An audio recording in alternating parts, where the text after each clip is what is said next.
ago, some researchers did research on parole prisoners and how prisoners are given parole.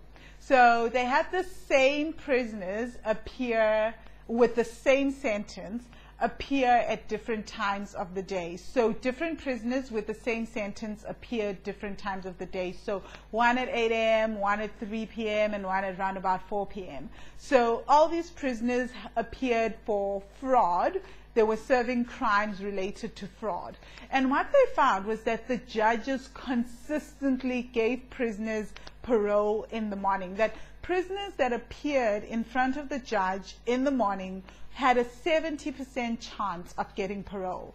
Those that appeared in front of the judge later on in the day had a 10% chance of getting parole. So what happened at this point?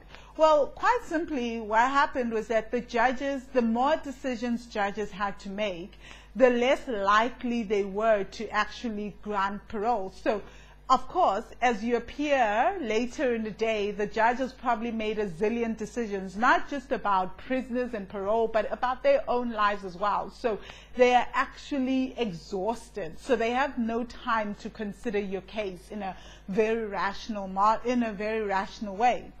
The same actually happens with people and finances. What the research actually shows is that for most poor people that are really struggling, where every single penny matters, they have a lot more decisions to make about money than your average wealthy person or your average middle class person.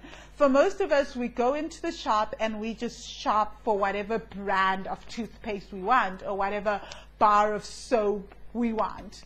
It doesn't matter, you know, it's just like, oh, this is just it's a very small price difference, we're just going to go with it.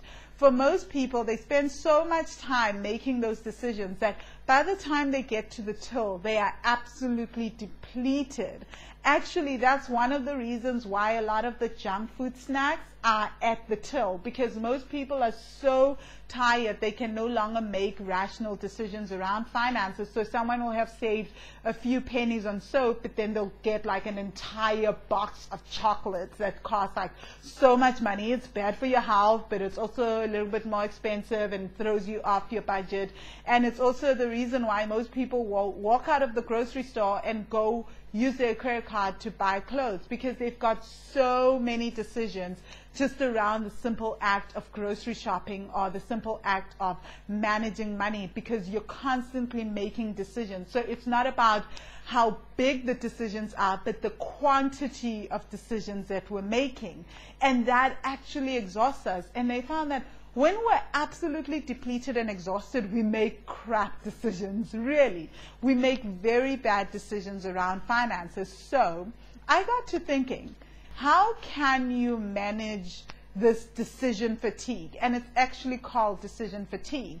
How can you manage decision fatigue so that you can continue to make the best decisions even when you're tight with money, so that you don't regress and go back on your finances and completely blow your budget? Well, the first step is create a budget. Work from a budget. I think it's much easier to make decisions when you know that, you know what, every single thing on that budget is somehow covered and paid, because then you can rest easy and you don't have to spend as much time just trying to figure out, oh, what can I save on here, what can I save on there, because you do it all in one day at the beginning of the month or at the beginning of every week, and it's just done. The other thing is simplify your finances. As much as possible, if you've got debts or any of those things, make sure that it goes off in terms of debit orders, or else pay everything on the same day. So what I strive to do is I say, okay, on this day of the month, that's when I pay off absolutely everything. And that means that I don't have to spend a lot of time and energy just focusing on, oh, did I pay this account? Did I pay this? Oh, did I do this? Oh my gosh, what about the water bill? What about the electricity? All that. All that is already covered all in 1 month. So I think about it on that day.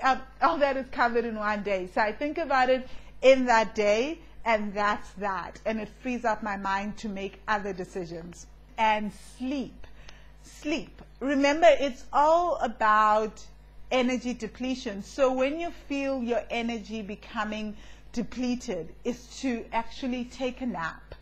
I usually get very exhausted going to the shopping mall. This is the absolute truth. The shopping mall exhausts me. So I usually plan to go to the mall when there aren't many people, so I don't have to deal with the extra energy when I have to go food shopping. I go on Friday mornings when I know that there's no one, people are at work, it's not a weekend, and I go straight, do my shopping, and then I come home and I make myself take a nap because I'm so exhausted.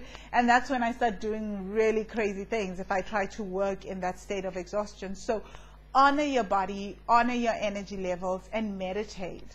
Meditation is fantastic because at that moment you can observe what's going on in your mind, how you'd like to react to all these added pressures, and you can start to manage that.